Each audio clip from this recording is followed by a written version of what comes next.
Hello guys, finally আমি গাড়ি নিয়ে বাইর হয়ে গেলাম। গাড়ি নিয়ে বাইর হওয়ার পরে এই যে বৃষ্টি চালু হইলো, বৃষ্টি আর কমে না। গাড়ি ভালো করে চালাতে পারছি না, দেখছো না গাড়ি কীরকম করে ঢুলতেছে। প্রচণ্ড বৃষ্টি পড়তেছে, বৃষ্টির জন্য ভালো করে দেখা যাচ্ছে না রাস্তা। এখন গাড়িটা নিয়ে যাইতে হবে রাস্তা। এই এই এই গেল গেল গেল গেল গেল গেল আসতে। আর এখানে এই বৃষ্টির কারণে এত জ্যাম, গাড়ি ভালোভাবে চালাতেই পারছি না।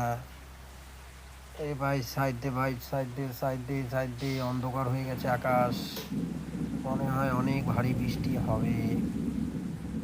হালকা তো বৃষ্টি পড়তেইছে, মনে হয় আবার বেশি হবে। এই শালা এত জ্যাম, এত জ্যাম সব বৃষ্টির কারণে হয়। এই লেট হয়ে যাচ্ছে।